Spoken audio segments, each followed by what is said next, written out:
Dalawang linggong ulan, makakabawi pa kaya itong ating lakatan?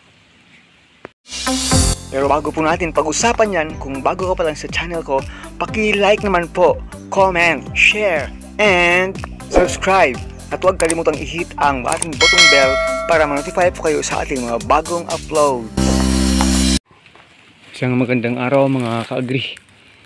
Halos 2 linggong puro ulan po. Ngayon ang tumila ng konti, pero yung mga kanal doon sa dulo, nako, puno pa ng tubig. Wala po tayong magagawa kasi ano yung binigay sa atin, sobra-sobra naman. Noong nagdaan yung sikat ng araw, sobra din. So problema tuloy ito kasi baka papasukin na ito ng ng mga tawag doon ng mga fungal infection kasi sa sobrang moisture po sa lupa. Dito sa ilalim yung tinanan natin ditong kasunod ay tingnan niyo po, may mga tubig pa sa kanal. At saka yung damo biglang kumapal. Yan yung problema natin. At saka dito sa taas na full wedding natin ay medyo okay na. Pero doon sa kabila na full wedding natin ng una, doon tumubo na naman yung damo, diretso na naman.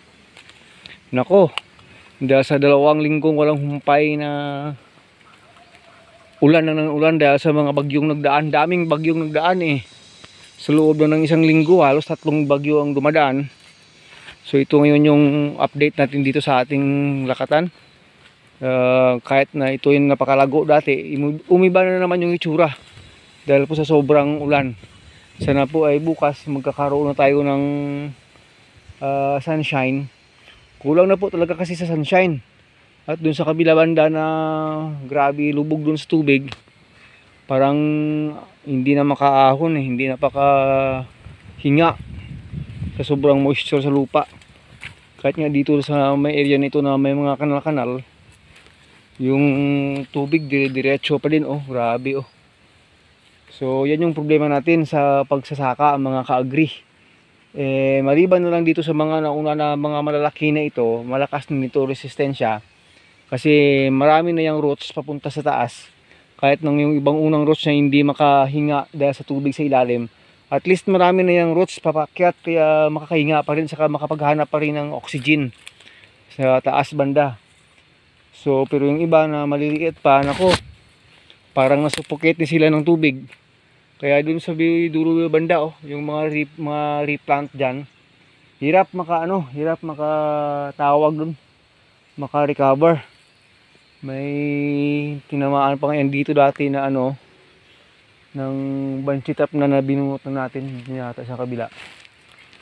Hanapan pa natin ng pang replacement yun mga ka-agri. Pero itong mga malalaki medyo okay na ito kasi talagang malakas na ito yung resistensya nila dahil yung mga roots nila na iba itong mga puti-puti na yan sa lupa, roots na nila yan na umakyat, so makakahinga pa rin sila.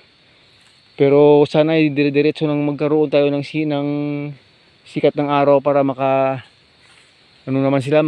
naman sila mga ka-agri.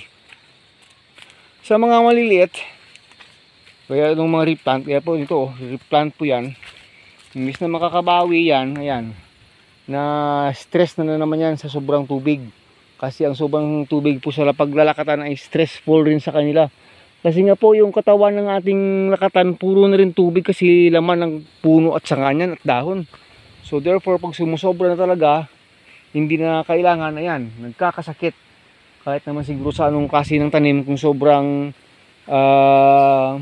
tubig, maliban na lang sa palay, pag hindi nila gusto yung ganung kasing habitation, mamamatay at saka may stress po talaga. Ito pag direkta na naman itong tinamaan ng sikat ng araw, malamang may lalabas na naman ditong magkakasakit dahil sa sobrang moisture na tinamo nila. Wala tayong magagawa, di mag-replant na naman na mag-replant, rehab na naman na mag-rehab nito. Kasi yan yung bigay na sa atin ng Panginoon. Pasalamat lang tayo. Walang buhay na nasawi sa nagdaang mga bagyo. Ewan ko lang dyan sa ibang area kasi may mga baha. Pero dito sa amin, salamat na lang, brown out lang, malakas na ulan lang at may hangin ring pa kunti-kunti. Pero ito po mga ka-agri, ito yung itsura niya sa dalawang linggong puro ulan. Pati ito tuloy oh, namatay itong kanyang main mother plant oh, namatay yung kanyang stock nito oh.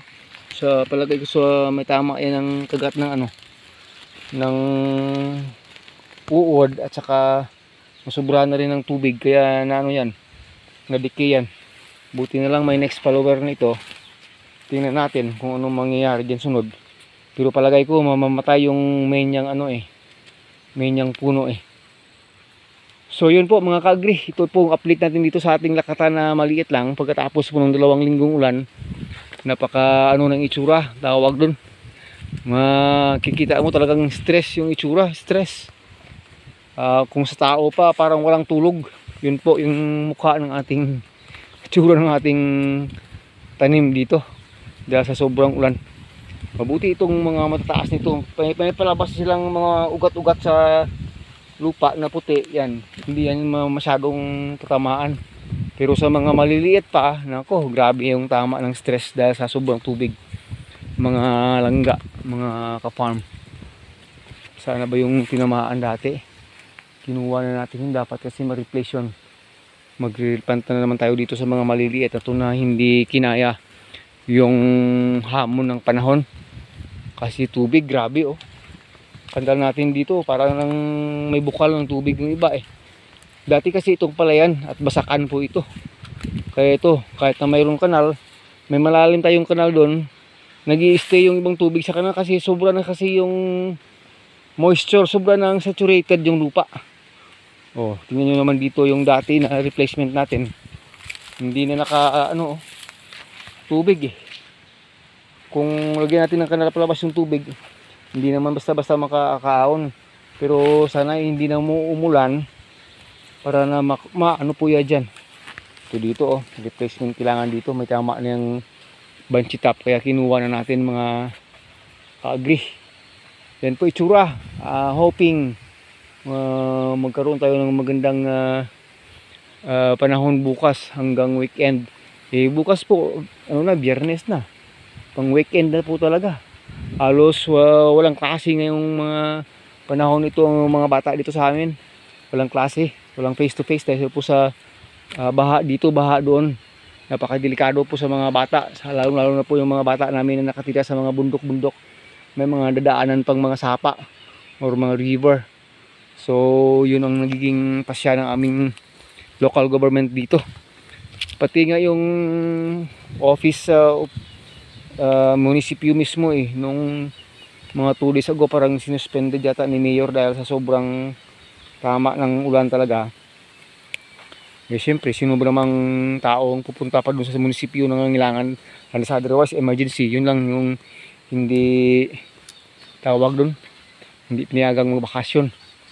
Pero yung iba talagang emergency vacation dahil po sa bagyo. Ditong area sana nakakabawi na sa yan dito Pero dahil na naman sa sobrang ulan, ito na naman itsura Ito nga replant ko dati, ito maganda na to dati Pati ito maganda na sa subong itong replant Pero dahil na naman sa sobrang tubig, yan yung itsura.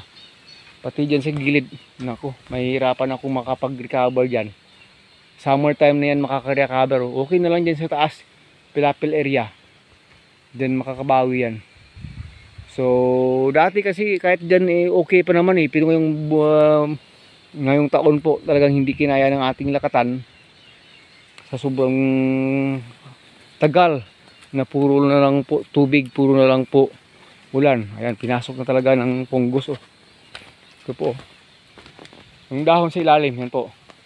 Hindi pa yan ganyan kahapon parang binigla na lang ngayon dahil na po yan sa sobrang saturated, sobrang moisture yung ating lupa. At yung isa dun parang kahit malaking puno parang natutulog yung mukha kasi nga stress sa tubig na rin, parang mamamatay, nasuffocate na rin ng tubig.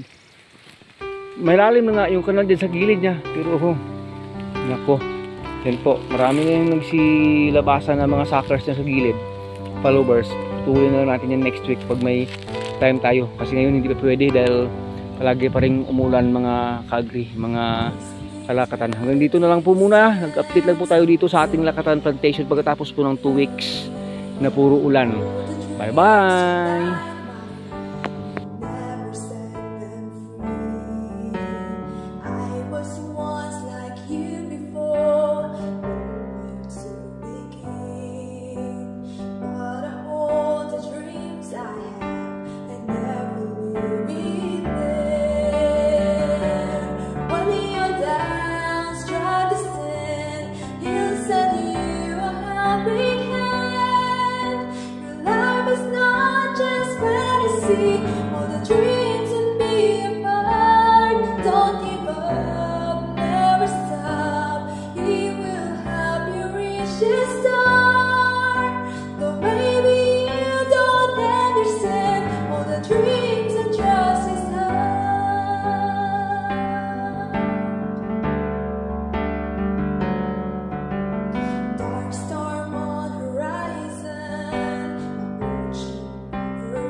fantasy, all the dreams and be apart. Don't give up, never stop. He will help you reach the star.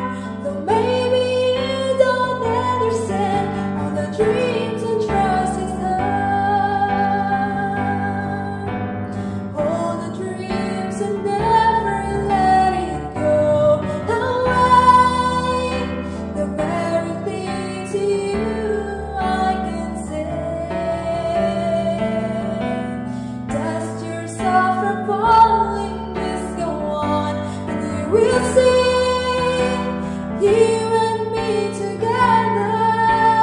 All the dreams forever. When you dance, try to stand, He'll send you a helping hand. Your life is not just fantasy, all the dreams and be a part.